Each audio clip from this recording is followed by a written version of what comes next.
Assalamualaikum dan salam sejahtera tuan-tuan dan puan yang saya hormati sekalian. Kali ini kita masih meneruskan kupasan DSKP Bahasa Melayu tahun 5 dalam kemahiran menulis. Diharapkan tuan-tuan dan puan dapat membuka DSKP masing-masing bagi mudah kerujukan yang dibuat jika diperlukan.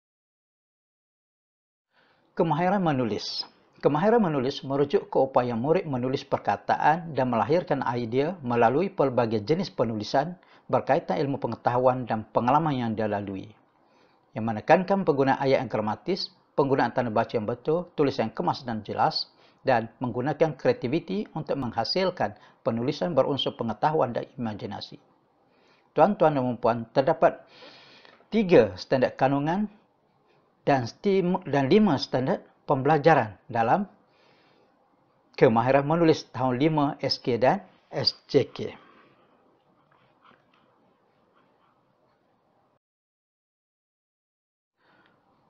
Jadi, apakah objektif kemahiran menulis? Ya, tuan-tuan dan puan, terdapat 7 objektif kemahiran menulis, iaitu pertama, menyalin ayat dalam bentuk tulisan berangkai, menghasilkan ayat dan perenggan.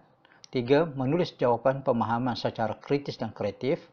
Keempat, mencatat maklumat tentang satu perkara yang dianalisis.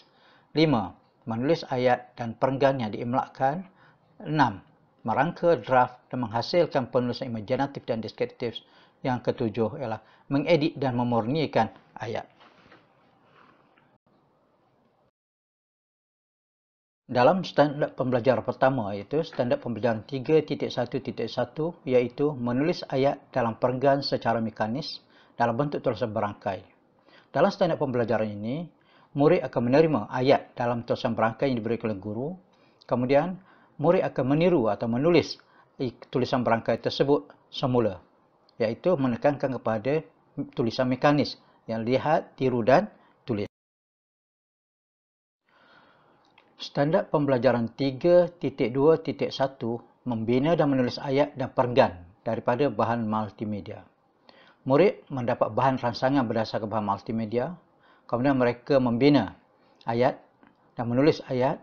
Seterusnya murid mengkongsi ayat tersebut iaitu kepertautan dan murid mencipta perenggan berdasarkan bahan multimedia yang diberikan.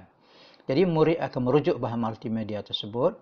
Dari bahan multimedia yang dirujuk itu, mereka akan mula memberi pandangan dan pendapat kepada aktiviti tersebut. Dari bahan tersebut, murid berikan pendapat. Pendapat sebenarnya di sini merujuk kepada pandangan yang disertakan dengan alasan yang sesuai dan munasab. Dalam standard pembelajaran 3.2.2, iaitu menghasilkan jawapan dengan memberikan alasan secara kritis dan kreatif. Dalam kemahiran ini, murid mengenal pasti kata tanya dan kata ayat tanya. Kedua, murid menulis jawapan pemahaman berdasarkan soalan tertumpu. Ketiga, menulis jawapan pemahaman berdasarkan soalan bercapah. Yang keempat, murid membina jawapan kritis dengan membuat penangkulan terhadap soalan. Dan kelima, murid membina jawapan yang kreatif dengan membuat penangkulan terhadap soalan yang diberikan. Seterusnya, kritis di sini ialah menimbang untuk menerima atau menolak idea atau maklumat. Kreatif iaitu kreatif mempunyai kebolehan mengembangkan sesuatu idea atau mencetuskan idea baru. Dalam standard pembelajaran 3.2.3, mencatat maklumat berdasarkan bahan yang dibaca, dilihat dan didengar. Di sini murid meneliti maklumat. Contoh petikan cerita, mereka menganalisis watak, latar cerita dan lain-lain daripada petikan tersebut. Murid mencatat maklumat berdasarkan bahan yang dibaca tersebut. Kemudian, murid merujuk bahan multimedia dan bukan multimedia yang disediakan sebagai bahan PDP pada hari tersebut. Kemahiran standard pembelajaran 3.2.4, iaitu menulis teks prosa yang diimlakkan. Dalam kemahiran ini, murid menulis perenggan yang diimlakkan oleh guru.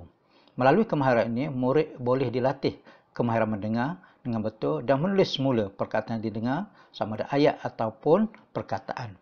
Ini membantu murid menguasai kemahiran mendengar yang dipelajari pada peringkat awal, iaitu kemahiran mendengar dan bertutur. Standard pembelajaran 3.3.1 iaitu mendraft dan menghasilkan penulisan berformat dan tidak berformat. Melalui kemaran ini, murid perlu menghasilkan karangan secara proses. Murid mula menyusun isi penulisan, seterusnya mula menulis penulisan tanpa mengira kesalahan bahasa. Ketiga, murid melakukan penulisan draft, seterusnya mengedit dan hasil daripada editan tersebut ditulis semula. Tuan dan puan, standard pembelajaran ini menekankan proses PDP yang menjurus kepada pendekatan proses, iaitu tidak perlu kepada tergesa-gesa untuk menyiapkan karangan ini. Sebaliknya, proses itu yang diutamakan. SP ini memberi ruang kepada murid untuk menghasilkan sesuatu penulisan melalui peringkat demi peringkat bagi mendapatkan hasil penulisan yang baik. Tuan-tuan dan puan-puan yang saya hormati sekalian, standard pembelajaran 3.3.2 iaitu mengedit dan memurnikan perenggan dari aspek ejaan, tanda baca, penggunaan imbuhan, penggunaan kata dan struktur ayat. Untuk itu, murid perlu mengenal pasti kesalahan ejaan, tanda baca, penggunaan imbuhan dan struktur ayat dalam suatu perenggan itu, seterusnya memurnikan hasil penulisan tersebut. Murid mula mengedit dan murid memurnikan hasil penulisan itu. Maksud mengedit di sini adalah menyunting ataupun menanda kesalahan pada perkataan, frasa atau ayat yang dimaksudkan. Kemudian memurnikan, menulis semula perkataan, frasa atau ayat yang betul hasil daripada pengeditan tersebut. Tuan-tuan dan puan, mengedit dalam konteks ini boleh dilakukan terhadap penulisan sendiri atau hasil penulisan sendiri atau penulisan orang lain atau rakan sebaya sebagai satu aktiviti dengan bimbingan guru di dalam.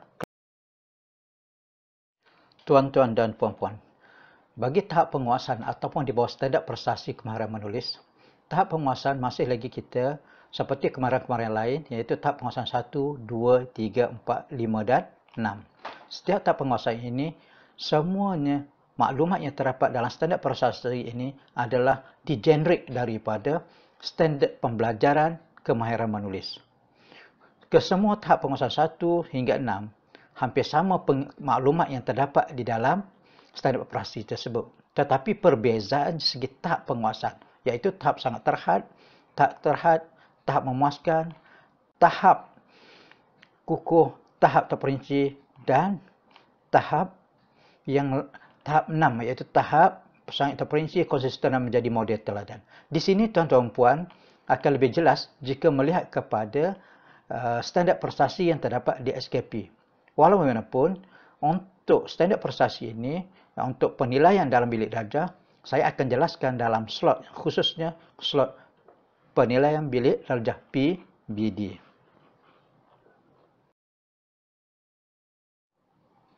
Baiklah, tema yang terdapat dalam SKP Bahasa Melayu SKD-SJK untuk tahun 5 iaitu pertama, kekeluargaan, kedua, kemasyarakatan, ketiga, kesihatan dan kebersihan, keempat, keselamatan, kelima, perpaduan, keenam, kebudayaan, kesenian dan estetika, ketujuh, jati diri, patriotisme dan kewarganegaraan, ke-8, sains, teknologi dan inovasi, 9, alam sekitar dan teknologi hijau, ke-10, pertanian dan peternakan, 11, ekonomi, keusahawanan dan pengurusan keuangan.